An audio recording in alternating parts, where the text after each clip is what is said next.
Hi board gamers, and welcome back to Not Bored Gaming. I'm your host, I'm Mark. Now today we're going to be looking at, in a new occasional series called Not Bored Gaming Bitesize, we're going to be looking at the Scythe Modular Board expansion from Stonemaier Games for the solo gamer. Now, I will say straight away and up front that this is a review copy provided to me by Stonemaier Games, but as you know from my reviews, when I've been past review copies in the past, then it doesn't affect how I think about the game. So what we're going to do is, in this new occasional bite-sized series, we're going to take a kind of condensed look at this particular expansion and just find out whether it adds value to Scythe as a solo gamer.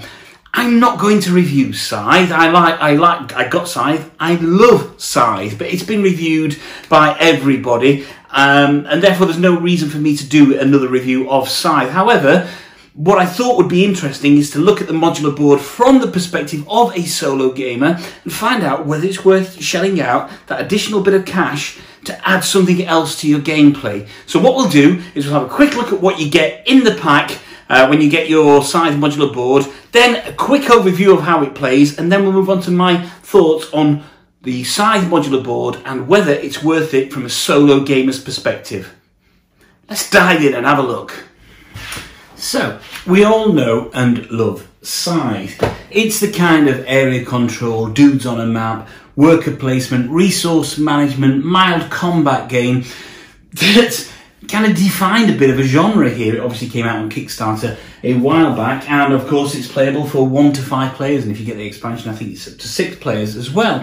And by now it's been out quite a few years, and many people really enjoy the game of Scythe. For me, as a solo gamer, it's one of my go-to games. I really genuinely enjoy getting Scythe out on the table. So when I heard of the modular expansion and how it could potentially change Scythe, I was kind of interested, and then Stonemaier Games contacted me and asked me if I wanted a review copy for this. So I decided, you know what, I'd get a review copy. Now, if at the end of the video you like what I'm saying, and if I like the game itself, I will say that you can pick the modular board up for around about £16, £17, £18, so it's not an expensive purchase. But what do you get exactly? So we know all the components of Scythe, so let's have a look at exactly what you get in the modular board expansion. The first thing is a new double-sided board. Now, as you can see on this board, it's slightly different to the normal Scythe board. You have the hexes going across here, but then we have some blank spaces where we're going to put other hexes as well. And that's dual-sided with slightly different, although the kind of terrain or the layout of the water is exactly the same. There are different places for resources, and as you can see, there's no defined faction area as well. There's just these little spaces here that are everywhere, and I'll come on to those in a bit. You also get 8 brand new end game scoring tiles as well, which is good. You get some kind of resource tokens, some multiplier tokens for your resources, and you get these 4 double-sided large hexes that you will place on the board. Now, you can place all of them on the board and, you know, have a solo game against an automa or multiple automas playing with all of them on the board, or as a solo player, you can either just put 1 or 2 of them on the board as well, and that will really narrow down your map area. The final thing you get are these 8 faction tokens, and what you do with these is you're going to place them on the board, randomly on the board, and this will state out where the starting factions are. And of course you get a rulebook as well. Now, it looks nice and thick, but in reality that is all because of all the various languages in there. If you're looking at English, it's on those 2 pages, because you're not relearning Scythe. What you're doing is just learning how to play with the modular board. So setup is an absolute breeze. If you know how to set up the game board of Scythe, then you're kind of 95% of the way there. What you will do first of all is you will choose a random side of this board. Doesn't matter which side you choose, it's random. Then you're going to take your 4 hex tiles and you're going to place them randomly on the board. As long as, of course, the resource is, they're all facing the correct way, then you're going to place them on the board. So we'll put that one there. We will put that one there. We'll put that one there. And that one, which goes that way, we'll put that up there, and as you can see, that's set up. Now, there's just one other thing to remember about when you set these tiles up, that if you have a lake next to one of your bases, that's not allowed. So all you literally have to do is just flip the tile over, and as you can see, you won't have a lake there. Then you're going to take your faction tokens, and there is one non-faction token here. Shuffle them up, and then just place them randomly on the board. There we go, we can see. And as you can see, already now, if you're used to the main board inside, you've got some variability there, which is just fantastic. That means that each game is going to operate in a very, very different way. Now, what you're then going to do is choose your factions, and there's just a rule about which factions don't work together. For example, you can't have the industrial player mat. Person with the industrial player mat can't choose the Russiette faction, and the player with the patriotic player mat can't choose the Crimean faction. But other than that, everything is more or less the same. You're going to select your factions and set it up and put your pieces on the board. Now, here's an interesting thing for the solo player. We, as a solo community, we can leave all of these tiles on here, but it does say in the rule book that they can recommend that you can remove not one, not just two, but you could also remove 3 these hex tiles, which, look at that makes for a completely different game. Imagine if you were these 2 factions up at the top here, and so you're one, the Automa is the other, and you've only got this bit of earth to fight, and it becomes a different game. I actually like playing it with all of the hexes laid out, but I've also played it as well with just having 2 or even 3 on there, and again, that makes a completely different game as everybody's battling for the middle ground. Combat becomes a lot more intense, of course, and a lot more often than it normally is in Scythe. You can play an entire game of Scythe generally without doing combat, and look at that, it just creates this completely unique experience each and every time that you set the board up, which I think is just absolutely fantastic. It takes what you know about Scythe and gives you some combinations that you haven't thought of before, and a new and different way to play it. So in the normal game of Scythe, on the normal board, of course, every faction that starts is more or less going to be bound by water in terms of what their mechs can do. But in this new modular board system, depending on the randomness of the tiles and the randomness of the placement of the factions, that means that you could actually have a faction, either yourself or one of the AIs, that's set up and is not confined by water. And again, that makes for a very, very interesting change in how you're going to play the game itself. It changes your strategy and your tactics. If you're the one that's not bound by water, obviously you may be a little bit more aggressive, and certainly if you're playing against an AI faction and they're not bound by water, then they're going to start heading for that factory tile as soon as possible. So you've got to be a little bit wary of that, because it can make for a very, very intense game. Now, one of the reasons that we as solo players love Scythe is because of the Automa factory deck, the Scythe Automa itself, which is just an absolutely fantastic, if slightly complicated, Automa system.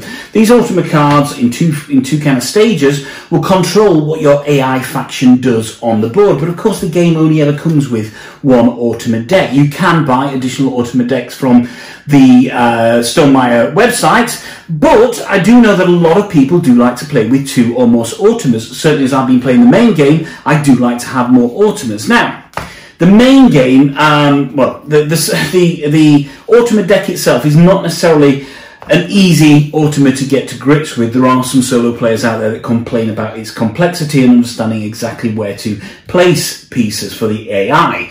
There is an app that works with the main game called Sidekick app, which I know a lot of people do, and you can combine all the various expansions in that, like Rise of Fenris, etc. And you can have multiple Automa decks, which is great. Obviously, stops you buying more decks that way.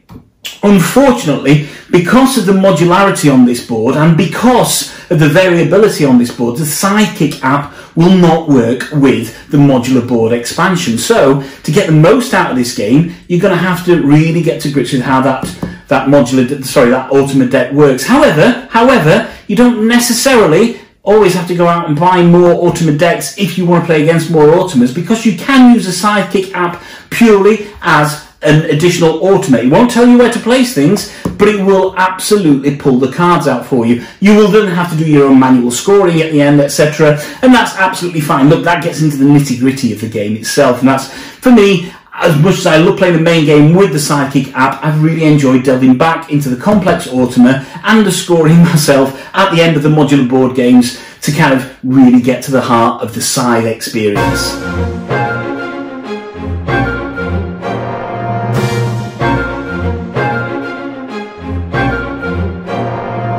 So, all this must mean that the Scythe modular board is obviously a essential purchase. You know, you have this almost limitless amount of variability that you can have on the board. You're putting the factions in different places. You are putting your tiles in different places. You know, surely that means that this is an essential purchase. Not necessarily. You see, there are just a couple of things that may dissuade you from doing this, and we'll talk about aesthetically first. Nothing to do with the print or the quality or the artwork on the game. The first thing is these cardboard tiles. Now these go on the board and they just move around. It's not a major thing, it's not a massive thing, but it's very easy in the midst of a game to start knocking these things around, and you start sending resources or workers or mechs off the board, or you know, you're not quite in a position where everything you put on the board is totally safe. Now, for me, it's not a major thing. As long as you're careful where you're playing, that's fine. But that can be a bit of an annoyance for some people. One of the other things as well is some people online and in some of the forums, they don't like the changeability on there. They love Scythe itself, the main game itself, because they know the map inside out and back to front, and they can come up with many different strategies depending on which factions they choose. However, in this game, it's not just the factions that you choose, it's which tiles you lay on the board, it's where these pieces are laid out as well, that offer potentially too much choice for some people, and that itself can be a bit of an issue. In terms of the Sidekick app, yes, you know, or the Ultimate deck, should I say, in the Sidekick app, as I mentioned earlier, some people will only play the game from a solo perspective with the Sidekick app. So unless you're willing to actually get to grips with the Ultimate system and the cards, and in reality, once you've played a game or two, it starts to click, then that might be a bit of an issue for you as well. Same thing with multiple AIs and having to have multiple decks on there. So yeah, there are some things that kind of just may make people think that it's not an essential purchase. Now, Stone might say that the modular board is fully usable with all of the expansions, so be that the Wind Gambit or the Rise of Fenris, etc. So you can play your expansions with this modular board and still, you know, experience Scythe in a different way. For me, as a solo Scythe player, I think it's fantastic. For the price point that you get this at, £16, £17, whatever it is, for the modular board with the bits that come with it, the double-sided board, the dual-sided hexes, the amount of kind of variability that's on there, the fact you can have a narrow focused game or you can have a wide sprawling game. I think it's a fantastic price point and a great purchase. I think there's, you know, more power to their elbow for releasing something like this. It's not something like Rise of Fenris, which kind of changes the rules of the game. This is just something that allows you to play Scythe in a different way.